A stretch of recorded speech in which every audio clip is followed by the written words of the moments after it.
Future-proof is sponsored by Equipping Young Adults for Life, inspiring student resilience, championing hope.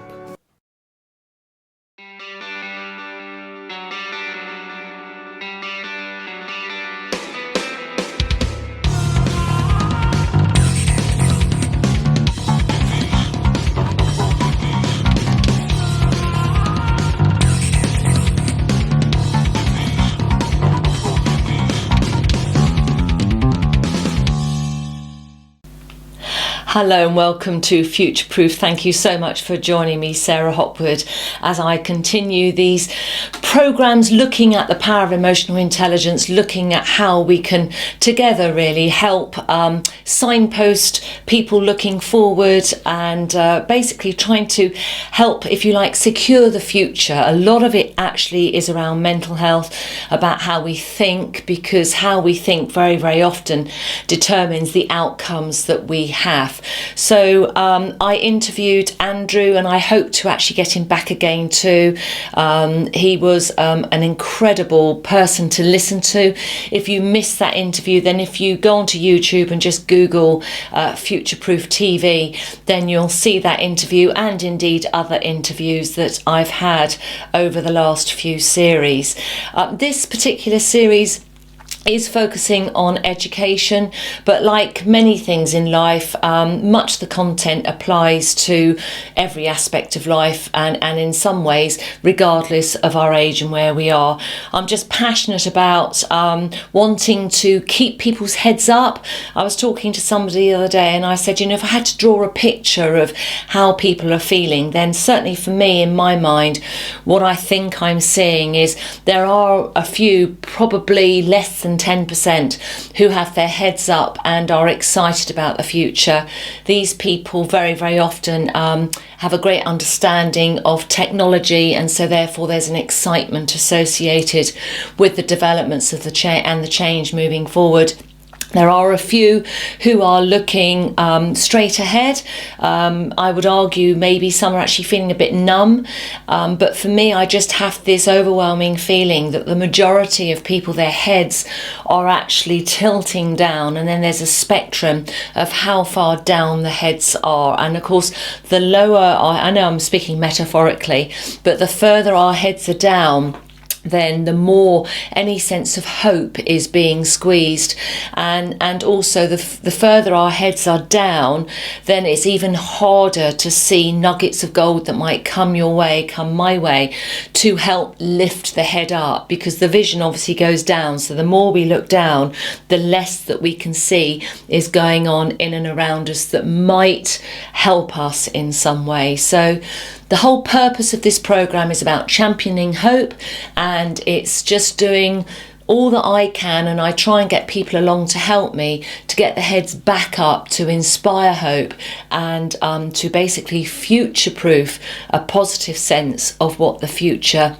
may look like or feel like for individuals, for groups, for businesses, for organisations, for people struggling, for those who are actually doing really, really well. And you know, if that's you, then maybe there could be inspiration of maybe giving ideas of how you can join that journey and play your role in helping to future-proof people, if you like, moving forward. So, you know, if you think you're doing really, really well and you're very, very positive, then how can you capture that, and how can you inspire other people, share that energy so that others can get a sense of your inspiration as well. And with that in mind, I have been covering some negative mindsets that haven't served us. I've been working down my list, so I've covered quite a few, and I've reached one here, which is now I am addicted to complaining.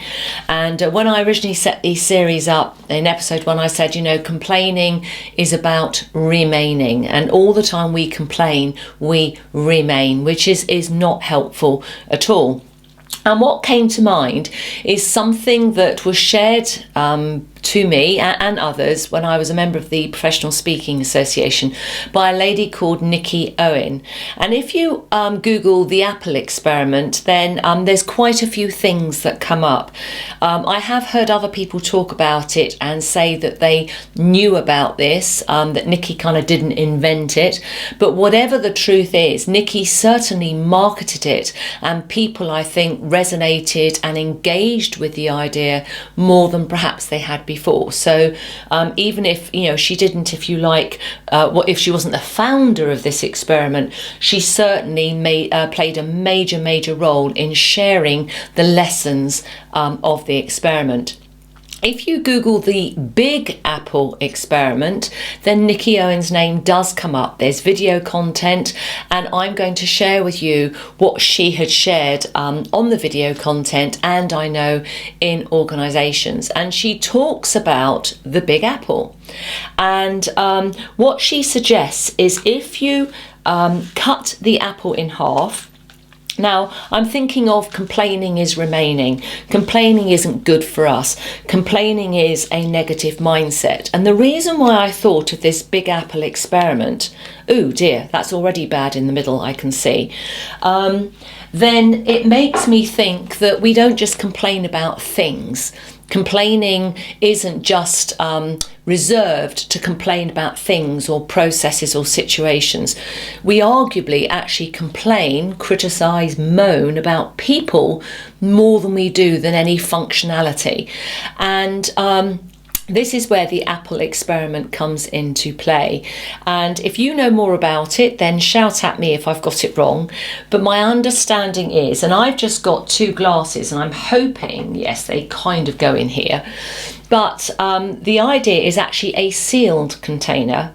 And you sit one, so it's the same apple, you sit one in one container and the other half in the other container. And I would arguably say it doesn't matter that it's already started to go a bit bad, because I think the experiment would still work. But why don't you try it? Why don't you use a bad apple and then maybe use an apple that shows no degradation at all?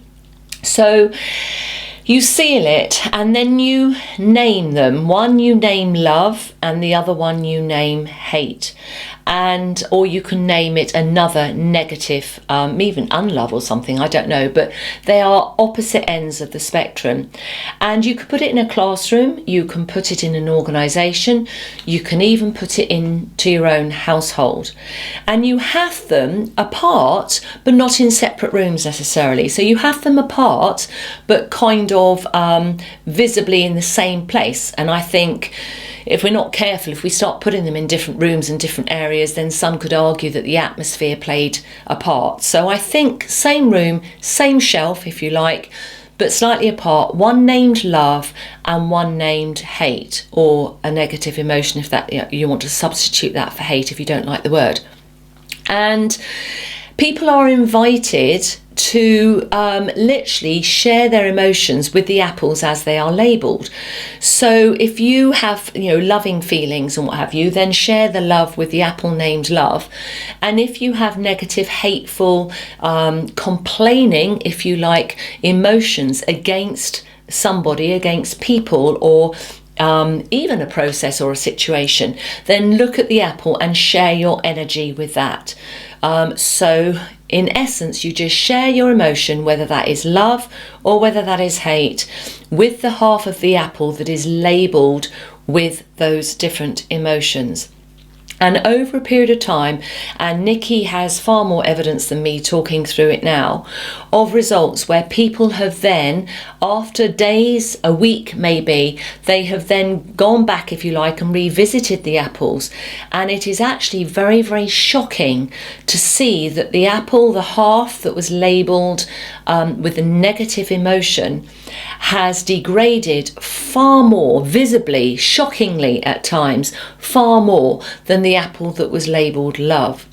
And when you see it and you actually engage with it and you have the evidence in front of you, some might marvel at it, but I think all of us then very, very quickly then think, oh my gosh, what have I been doing? Because if the apples are reacting to those energies, and after all, the energy is coming from our eyes and our body language and our demeanour. We're not throwing anything at it. We're not adding any chemicals to it at all. It is literally our emotions and how we portray them through, as I say, our demeanour, our body language, and the energy that we give. And Nikki is an expert on this. I'm not an expert on it. She talks about charisma, but the energy that we give off, so you don't always have to use the look, if you like, and how the apple will react to the hate, and how the apple actually will in a way preserve under the love, which I think is why you have such a contrast between the two.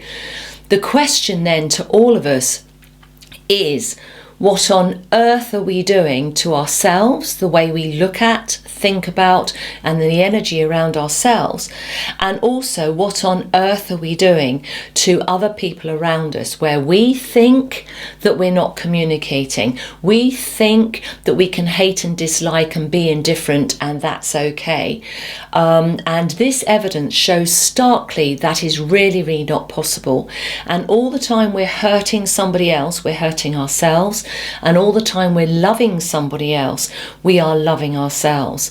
So I commend to you, Google the Big Apple Experiment, and Nikki Owen will come up and she will be sharing her thoughts on the experiment.